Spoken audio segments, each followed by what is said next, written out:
Welcome home. You must be tired. Come on in. Hi, mother-in-law. As I try to follow my husband inside, my mother-in-law blocks my way. Jennifer, could you go shopping for us? Wait, just me? Of course. You're the daughter-in-law. Here, I made a list.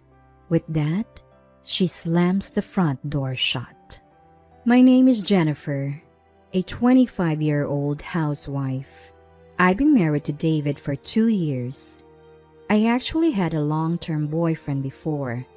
He confessed his love to me at our middle school graduation, and we dated through high school and college for 5 years. I assumed we'd get married once we settled into our careers. But then, as my sophomore year of college was ending, he vanished. I'm sorry. We should break up. That was the only message he sent before disappearing from my life. I couldn't find out where he'd gone, even my local friends. I was devastated. If you want to break up, at least give me a reason. He vanished without a word after 5 years. I couldn't accept it. I couldn't move on for a long time. I wished he'd just dumped me harshly. I spiraled during the rest of my college years. I went to parties every week and became known for hugging every guy there. Thankfully, I never went further than that. It's a relief that he didn't do anything more. Probably because he had self-control. My longtime friends couldn't stand to see me like this. They started introducing me to decent guys. Maybe a new boyfriend would help me settle down. That's what they must have thought. All the guys were calm and quiet. But I wasn't interested. I was afraid of being abandoned again. Still, I showed up for my friends. Then, I met someone who made me think maybe this could work. That was David. David was older and had a clear vision of marriage from the start. I want to focus on my career and I want a wife who'll support me at home. His words struck a chord. I remembered imagining married life with my ex. Yes, I had dreamed of marriage. We started dating with marriage in mind. After graduating college, I worked for a year to gain experience before we got married. Even though it was just a year, I learned a lot and didn't want to quit. But it was a promise with David. I wanted to get married. So I quit my job and became a housemaker. Our married life has been smooth. David has been nothing but kind. I actually know how to do household chores since I lived alone before getting married. David would even take the lead in doing chores when I wasn't feeling well. He doesn't work for a big company, but he's dedicated to his job. We may not live a flashy life, but I was content with our marriage. One day, as we were approaching our second Christmas together, my mother-in-law called. Come home for Christmas this year. We have to visit relatives too. I felt tense at her tone. She always speaks sternly. And since my own mom is laid back, I always get nervous around mother-in-law. Yes, of course. We'll both come home. Last Christmas, we went on a trip since it was our first year of marriage, so we didn't visit the in-laws. I remembered how David had said he'd explain to his parents, but then left it to me when mother-in-law called. Could it be that he can't express his opinions to his parents? The invitation made me dread the upcoming Christmas. That's what I thought, but my husband's house is one I don't interact with on a daily basis.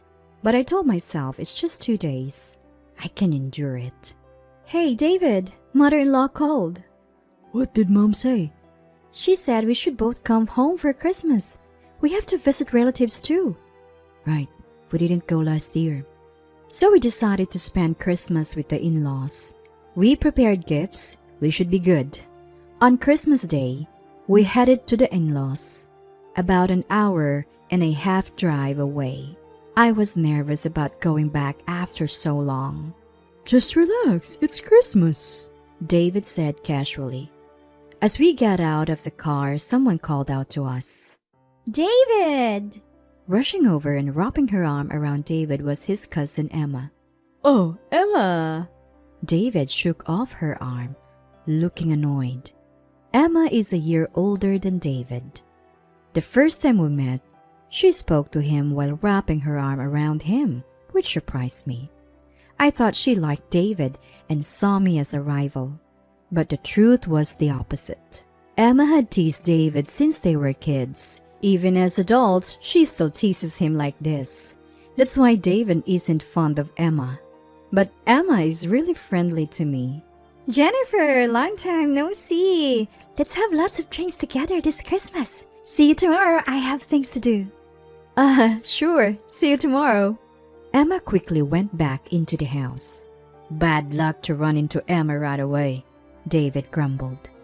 The entrance to his parents' house is in the opposite direction from the relatives' entrance. Complaining, David started walking toward his family's house. Thanks to Emma, I'd forgotten my nervousness. Maybe she came out just to help me relax. Thinking that, I reset my mood and followed David into the in-laws' house. "We're home!" As my husband opens the front door, mother-in-law rushes over. "Welcome back! You must be tired. Come on in." "Hello, mother-in-law." As I try to follow my husband inside, mother-in-law blocks my way. "Jennifer, could you go shopping for us?" "Wait, just me?" "Of course. You're the daughter-in-law. Here's the list." With that, she slams the front door shut. The shopping list she handed me was ridiculously long. Olive oil, vinegar, baguettes, drinks, fruits. Clearly heavy stuff. Plus, it included expensive items like steak and lobster. I've only been to the in-laws a few times, and I have no idea about the area. That's a considerable amount, isn't it? How am I supposed to carry all this by myself? And what about the money? It's absurd to expect me to pay for all this. And my husband, who must have heard the conversation, doesn't come out. "Hey, David, this is your cue." I stood dumbfounded outside, waiting for him to appear. After a while, I heard laughter from inside the house. I get it. I'm being ignored. I refuse to be treated like a housekeeper on Christmas. Fed up with mother-in-law's blatant harassment and my husband's indifference, I angrily drove back home. I bought food and drinks for a relaxing Christmas. After chugging a beer, I noticed an unfamiliar sound. It was coming from my husband's belongings. I got mad at my mother-in-law and went home with my husband's luggage in the car. I had brought his stuff home, including his phone. It kept ringing, so I got curious. I'd never looked at his phone before, but now I checked the caller ID. It was a woman's name. As I froze, the call ended and a message came in. Contains a series of short sentences. Therefore, messages can be read just by looking at the mobile phone screen. "David, when are you coming back from the in-laws? I'm jealous here with your wife. I'm holding off on seeing you for Christmas. But come see me as soon as you get back." What's this? Apparently my husband was cheating. In that moment, my feelings for him cooled. I thought mother-in-law's harassment was a minor issue since we rarely met. But if my husband was cheating, that's a different story. There's no point in enduring a marriage like this. I immediately tried to unlock his phone. The password was unbelievably my birthday. Using my birthday to lock a phone he uses to text his mistress? Seriously? I collected evidence of his affair. No need for a private investigator. His phone had enough proof. The exchange of messages and photo folders were more than enough evidence. Now, what should I do? I sent a message to his mistress from his phone. "My wife's went back to her parents' house after a fight so we can spend Christmas together. Come over." She replied immediately. I sent her my address and waited. She said she'd be there in about an hour. Then 30 minutes later, the doorbell rang. That's quick. I opened the door to find my husband, father-in-law and mother-in-law standing there. "Oh, you're back." Mother-in-law and my husband look downcast. "What happened to you two?" Let us in for now. My husband, father-in-law and mother-in-law came into the room when I heard that voice. The voice wasn't father-in-law's. Who could it be? I look at the entrance and see Emma standing there, and next to Emma is grandmother-in-law, mother-in-law's own mother-in-law.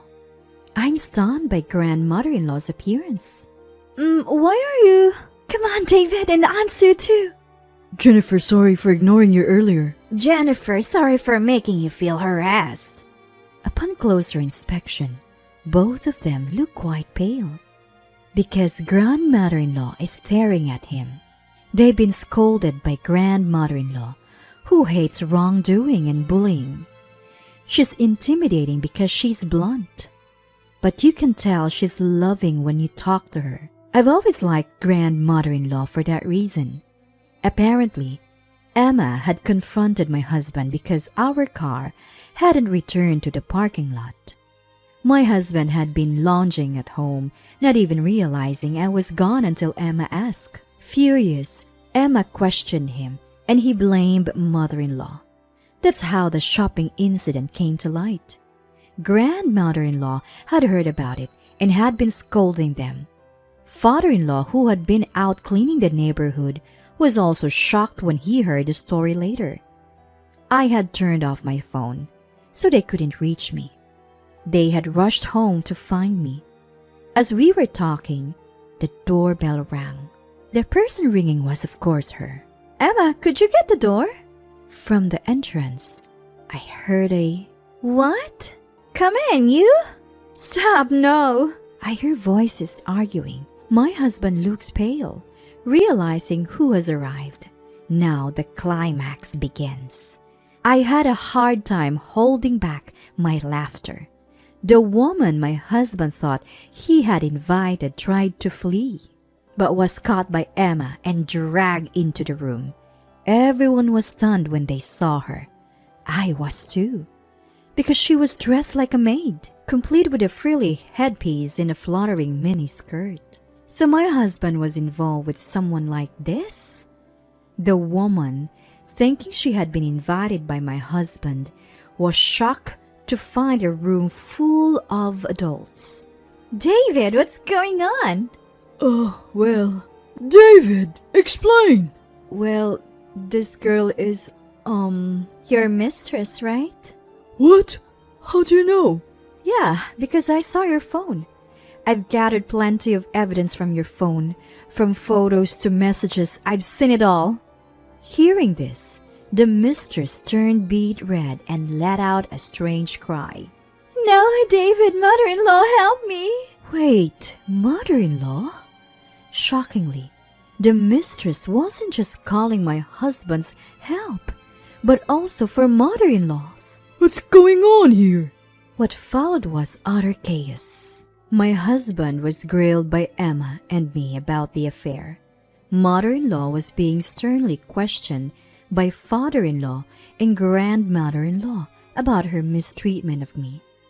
All three were angrily told that it was unacceptable for mother-in-law to have condoned the affair. The shocking part was how my husband met the maid. Apparently, mother-in-law was the catalyst for their meeting.